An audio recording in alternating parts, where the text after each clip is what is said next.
지난주에 더 나은 본향, 곧 천국을 소망하고 사모하면서 이 땅에 흩어진 나그네의 삶을 살아가는, 그래서 세상으로부터 애매하게 고난을 당하고 비난과 적대를 당하면서도 인내하는 성도들은 하나님을 향하여 불평이 아닌 찬양을 해야 한다라는, 그 찬양해야 할 몇 가지 이유가 있다라고 말씀을 드렸습니다. 첫 번째 이유는 왜 우리가 이 땅을 나그네로 살아가게 되어졌느냐? 하나님께서 그렇게 택했기 때문에 그렇게 사는 겁니다. 그리고 애매하게 우리에게 찾아오는 고난들이 많이 있거든요. 그 이유는 하나님 아버지께서 우리들을 거듭나게 하셨기 때문에, 하나님의 자녀로 다시금 태어나게 하셨기 때문에 그런 고난이 있다라고 말씀을 드렸습니다. 그래서 하나님을 찬양해야 한다. 하나님의 자녀들은 이 땅을 살아가면서 이 고난이라는 것, 애매하게 받는 이 고난은 필수 같아요. 필수. 선택이 아니라 필수다. 두 번째로는 하나님 아버지께서는 거듭난 우리들에게 산 소망을 주셨어요. 그러니까 거듭나기 이전에 소망이라는 것은 다 잠깐 있다가 없어지는 소망이었거든요. 썩어지는 거, 더러워지는 거, 새해지는 거. 하지만 거듭난 우리들에게는 삶 소망을 주셨다라는 겁니다. 썩지 않고 더럽지 않고 새하지 아니하는 유업을 있게 하시기 때문에 고난도 찾아오는 겁니다. 그래서 이 산 소망을 주신 하나님을 찬양해야 한다. 그 이유가 그렇다라는 겁니다. 오늘 세 번째 살펴볼 말씀인데요. 말세에 예비된 구원을 얻게 하시는 하나님을 찬양해야 한다라고 성경은 이야기하고 있습니다. 오늘 본문 베드로전서 1장 5절입니다. 너희는 말세에 나타내기로 예비하신 구원을 얻기 위하여 믿음으로 말미암아 하나님의 능력으로 보호하심을 받았느니라. 사람들이 살면서요, 어떤 말도 안 되는 일을 만나거나 보고 듣게 되어질 때에 말세야 말세라는 말을 자주 합니다. 기독교에서도 이 말세란 말을 자주 사용합니다. 기독교에서는 모든 것에 시작이 있다라고 말합니다. 그리고 시작이 있기 때문에 끝이 있다라고 말해요. 이 끝을 말세라고 합니다. 이 끝을 말세. 세상에 끝이 있다. 세상에 시작이 있듯이 끝이 있다. 사실 이 끝은 단순히 그 끝만을 말하는 게 아닙니다. 그래서 하나님의 계획이 완성되기 위한 어떤 끝을 말하는 겁니다. 어떤 특정한 물리적인 시간을 말하는 것이 아니라 반드시 일어나야 하는 어떤 순서를 말하고 있는 겁니다. 시작이 된 모든 것의 끝 순서로 이 말세가 있다라는 겁니다. 좀 더 구체적으로 말씀드리면은 예수 그리스도께서 다시 오셔서 모든 사람들을 그가 행한 대로 심판하시는 그 날을 말세라고 말합니다. 기독교에서는 심판하시는 날을 말세라고 말을 해요. 그러니까 우리 인생을 살아가잖아요. 모든 사람들은 나름대로 이 세상을 살아가면서 살아가요. 이 행한 것들을 각각 행한 대로 하나님께서 심판하신다라는 겁니다. 그 날을 우리가 말세라고 기독교에서는 말합니다. 로마서 2장 16절입니다. 곧 나의 복음에 이른 바와 같이 하나님이 예수 그리스도로 말미암아 사람들의 은밀한 것을 심판하시는 그날이라. 아멘. 그날을 우리는 말세, 끝날. 심판하시는 날을 말하는 겁니다. 그 끝날의 상황들에 대해서 그 제자들도 궁금해했고요. 또 우리의 믿음의 선배들도 궁금해했습니다. 언제 그 끝날이 올까? 언제 예수님이 다시 오셔서 이 땅을 심판하실까? 다 궁금해했어요. 하지만 그 날에 대해서는 언급하지 않습니다. 예수님께서도 언급해 주시지 않았습니다. 그것은 하나님 아버지만 아신다라고 말씀하십니다. 이제 그렇지만 그 세상 끝을 향해서 나아가고 있는 우리 성도들에게 언제가 끝을 향해서 가고 있는가에 대한 어떤 그 분위기들은 말씀해 주셨습니다. 우리 디모데후서 3장 1절로 5절입니다. 너는 이것을 알라. 말세에 고통하는 때가 이르러 사람들이 자기를 사랑하며 돈을 사랑하며 자랑하며 교만하며 비방하며 부모를 거역하며 감사하지 아니하며 거룩하지 아니하며 무정하며 원통함을 풀지 아니하며 모함하며 절제하지 못하며 사나우며 선한 것을 좋아하지 아니하며 배신하며 조급하며 자만하며 쾌락을 사랑하기를 하나님 사랑하는 것보다 더하며 경건의 모양은 있으나 경건의 능력은 부인하니 이 같은 자들에게서 내가 돌아서라. 말세에 고통하는 때가 반드시 이를 텐데 사람들은 이렇게 산다라는 겁니다. 사람들이 자기 일을 사랑해요. 개인주의가 강해진다라는 거죠. 이기주의가 강해진다라는 거예요. 그리고 돈을 사랑합니다. 배금주의가 엄청 강성해진다라는 겁니다. 그리고 자랑하고요, 교만해요. 자기밖에 몰라요. 비방하고요, 부모를 거역하고요, 감사하지 않고요, 거룩하지도 않고요, 무정해요. 정이 없어요. 또 원통함을 풀지 않습니다. 모함하기를 좋아하고요, 절제하지 못하고요, 싸나워요. 짐승처럼. 또 선한 걸 좋아하지 않습니다. 배신하고요, 조급하고요, 자만하고요, 쾌락 사랑하기를 하나님 사랑하는 것보다 더합니다. 경건의 모양은 있지만 경건의 능력은 없어요. 바로 이런 때를 이야기하고 있다는 겁니다. 사실 바울과 디모데가 살던 시대가 그렇다라는 거예요. 그런 시대. 지금이나 그때나 별반 다를 것이 없습니다. 그러니까 그때나 지금이나 그 말세의 분위기는 마찬가지인 겁니다. 사실 2000년 전 성도들도 이런 사회 문화적인 상황들을 보면서 말세가 가까이 왔다라고 생각을 했습니다. 그리고 말세가 가까웠으니까 정신을 차리고 조심하면서 살아가야겠구나. 왜? 심판이 가까웠으니까. 그렇다면 지금은 어떻습니까? 아직 말세는 오지 않았어요? 오고 있어요. 하지만 2000년 전보다 지금이 더욱더 가까이 온 것은 더 분명하다라는 겁니다. 더 가까이 왔어요. 지금도 여전히 그렇잖아요. 당연히 우리는 어떻게 해야 돼요? 그때보다 더 정신을 차려야죠. 그때보다 더 조심히 살아가야 한다라는 겁니다. 한번 곰곰이 생각해 보셔야 돼요. 더 정신을 차려야 하고 더 조심하면서 살아가야 돼요. 이런 주양교회 성도들이 되시기를 축원합니다. 이 말세 곧 심판의 날에 대해서 좀 더 구체적으로 살펴보도록 하겠습니다. 로마서 2장 5절입니다. 다만 내 고집과 회개하지 아니한 마음을 따라 진노의 날 곧 하나님의 의로운 심판이 나타나는 그날에 임할 진노를 내게 쌓는도다. 이 심판의 날은 어떤 날이냐라고 할 때 하나님의 진노의 날이라고 말씀하고 있습니다. 그리고 그 심판은 공의로운 심판이다. 하나님의 공의로 심판하시는 날이다라고 말씀하고 있습니다.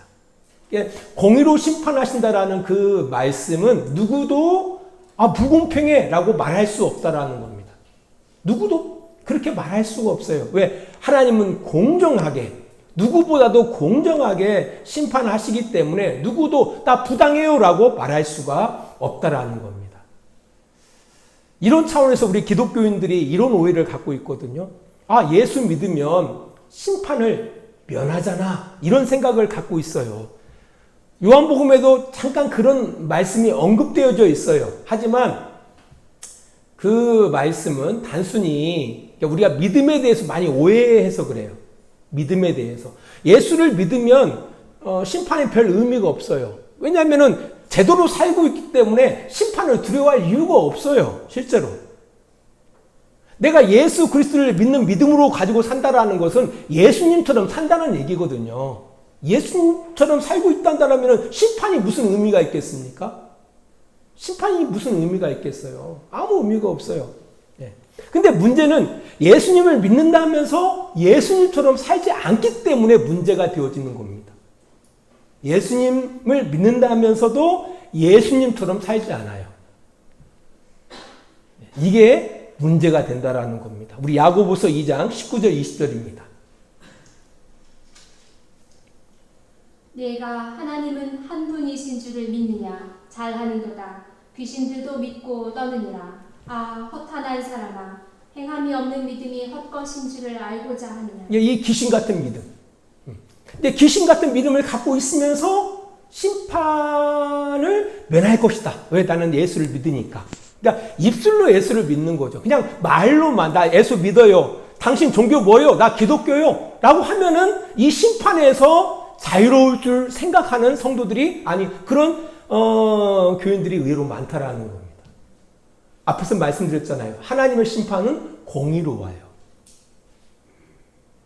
공의롭습니다. 그래서 누군가 바라볼 때 저 사람 아니 개차보로 살아갔는데 예수 믿는다는 것 때문에 심판에서 면해? 하나님 불공평해요. 이렇게 이야기할 수 있잖아요. 그렇잖아요.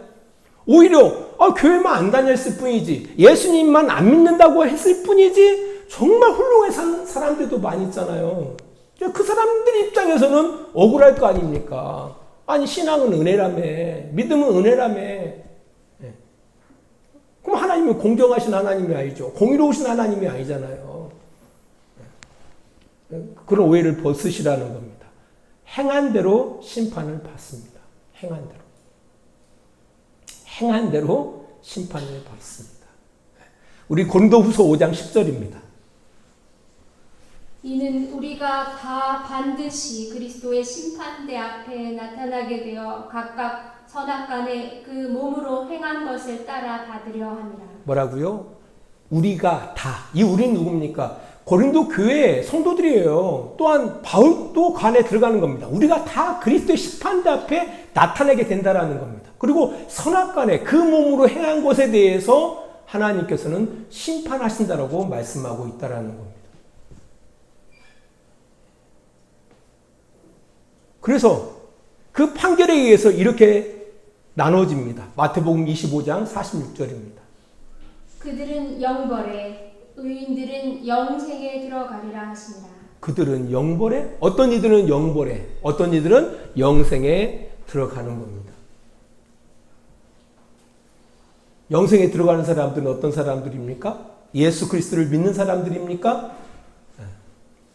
그럴까요? 정말 믿으면 들어가죠. 정말 예수님처럼 살면 들어가죠. 성경은 어떻게 말하는지 한번 볼까요? 로마서 2장 7절입니다. 참고 선을 행하여 영광과 존귀와 썩지 아니함을 구하는 자에게는 영생으로 하시고. 뭘 구하는 자? 참고 선을 행하는 거예요. 인내하면서 선을 행하면서 영광과 존귀와 썩지 아니함을 구하는 사람들에게 하나님께서 뭘 주신다고요? 영생을 주신다라는 겁니다. 영원한 생명을 주신다라는 겁니다. 예수천국, 부신족 이런 의미가 아니라 참고 선을 행하고 영광과 존귀와 썩지 아니함을 구하는 사람들. 뭐가 영광스러운 삶이지? 뭐가 존귀한 삶이지? 뭐가 영원한 것이지? 이걸 찾고 구하고 그렇게 살아가는 사람들에게 뭘 주신다고요? 영생을 주신다라는 겁니다. 그러면 반대로 영벌에 들어간 사람들은 어떤 사람들입니까? 로마서 2장 8절은 이렇게 말합니다. 오직 당을 지어 진리를 따르지 아니하고 불의를 따르는 자들에게는 진노와 분노로 하시리라. 여기서 당을 짓는다라는 말은 뭐냐면요, 이기심에 사로잡혔다라는 말입니다. 이기심에 사로잡혀서 하나님의 뜻을 거스리고 불의를 따라 살아가는 사람들에게 하나님의 진노와 분노를 쏟을 수 있을 거라는 겁니다. 영벌을 주신다라는 겁니다. 이 사실을 꼭 기억하셔야 돼요. 이 사실을 꼭. 단순히 나 종교 기독교요, 나 교회 다니고 있어 라고 해가지고 영생을 얻는 것이 아닙니다. 참고 선을 행하면서 무엇이 영광스러운 것이지, 무엇이 존귀한 일이지, 무엇이 썩지 아니하는 것이지, 이것을 찾고 구하는 사람들에게 하나님은 영생으로 보답하신다라는 겁니다. 이 사실을 꼭 기억하고 살아가셔야 합니다. 자, 그렇다면은 이 말세에 나타내기로 예비하신 구원은 뭘까요? 우리 본문 베드로전서 1장 7절에 그걸 약속하고 있잖아요. 말세에 나타나기로 예비하신 구원. 이것을 누구에게 준다고요? 흩어진 나그네들에게 주신대요. 그러면 그 구원이 뭘까요? 바로 영생을 이야기하고 있어요. 칭찬과 영광과 존귀를 이야기하고 있다라는 겁니다. 언제? 그 심판의 때에 하나님께서 칭찬해 주시고 우리를 영광스럽게 여겨주시고 존귀하게 여겨주신다라는 겁니다. 우리 베드로전서 1장 7절입니다. 너의 믿음의 확실함은 불로 연단하여도 없어질 금보다 더 귀하여 예수 그리스도께서 나타나실 때에 칭찬과 영광과 존귀를 얻게 할 것이니라. 바로 예수 그리스도께서 다시 오실 때, 그 심판의 때에 너희에게 뭐가 있다고요? 칭찬과 영광과 존귀를 얻게 하신다라는 겁니다. 이게 구원이죠. 영생을 주신다라는 거예요. 이 예비하신 영생을 주시겠다라고 말씀하고 있는 겁니다. 누구에게 주신다고요?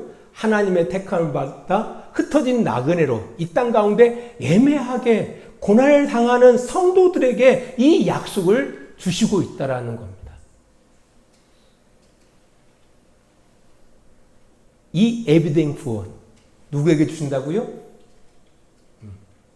흩어진 나그네로 이 땅 가운데 살아가는 성도들에게 이 예비된 구원을 주신다라는 겁니다. 사도 바울도요, 데살로니가 교회 성도들을 향해서 이렇게 말합니다. 데살로니가 후서 1장 7절입니다. 환난을 받는 너희에게는 우리와 함께 안식으로 갚으시는 것이 하나님의 공의시니 주 예수께서 자기의 능력의 천사들과 함께 하늘로부터 불꽃 가운데 나타나실 때 참고 선을 행하는 사람들에게, 그리스도를 믿는 믿음 때문에 시련 가운데 있는 사람들에게 뭘로 갚아주신다고요? 안식으로 갚아주시는 것이 하나님의 공이다. 이게 공정한 거죠. 안 그래요? 우리가 예수 그리스도를 믿는다 말만 하면서 그렇게 살지도 못했고 뭐 참고 선을 행하는 게 아니라 악을 방긋듯이 행하는 사람들에게 말 그대로 안식으로 갚아주신다? 그건 하나님이 공의로우신 것이 아니죠. 그건 하나님이 불의하신 것이죠. 이 안식으로 갚아주시는 자에 대해서 우리가 분명하게 인식을 해야 한다는 겁니다. 데살로니가 후서 1장 4절입니다. 그러므로 너희가 견디고 있는 모든 박해와 환난 중에서 너희 인내와 믿음으로 말미암아 하나님의 여러 교회에서 우리가 친히 자랑하노라. 그 안식을 주시는 그 사람들이 어떤 사람들이냐? 어떤 상황 속에서도 견디는 사람들, 모든 박해와 환난 중에 너희가 인내하면서 믿음으로 말미암아 살아가는 그 사람들에게 하나님께서 안식으로 갚아주신다라고 말씀하고 있는 겁니다. 그래서 어떻게 바라보면은요, 환난과 핍박 가운데서도 애매한 어떤 고난 가운데에서도 믿음을 지키고 서로 사랑하기를 풍성하게 살아가는 성도들이야말로 공의로우신 하나님의 그 심판대에 칭찬과 존귀를 얻는, 영광을 얻는 사람들의 징표라고 보시면 되는 겁니다. 그것이 훈장인 거예요.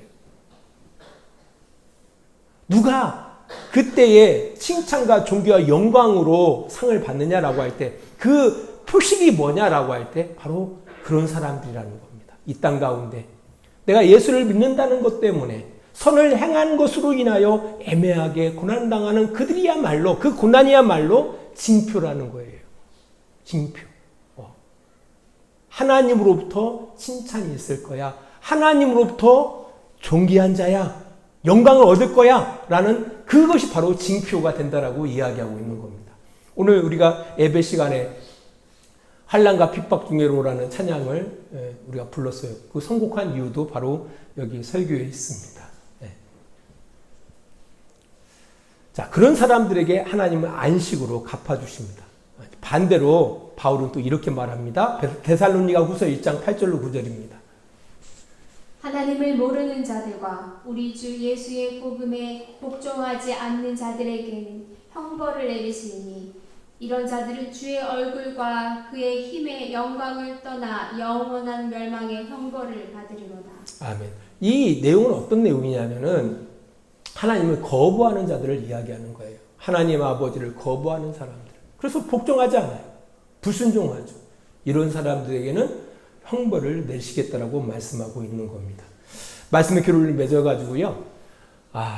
우리가 예수 그리스도를 믿는다는 것 때문에 또 내가 선을 행하지만 선을 행하면서도 우리가 애매하게 고난을 받는 사람들이 있거든요. 또 세상으로부터 무시당하고 있는 사람들도 있다라는 겁니다. 성도들도 있다라는 겁니다. 그럼에도 불구하고 내가 감당해야 할 십자가라고 생각하면서 예수님을 생각하면서 그 길을 걸어가고 있는 성도들이 분명히 있을 거라는 겁니다. 사실 그런 시련 속에서 슬프죠. 고통스럽죠. 그러나 성경은 우리에게 이렇게 말합니다. 기뻐하라고 말씀하십니다. 왜냐라고 할 때 그리스도께서 이 땅 가운데 다시 오셔서 심판하실 때에 바로 그런 여러분들에게 칭찬과 영광과 존귀가 있기 때문이라고 말씀하고 있는 겁니다. 혹시 애매한 가운데 고난당하고 계십니까? 찬양을 잊지 마십시오. 찬양을 잊지 마십시오.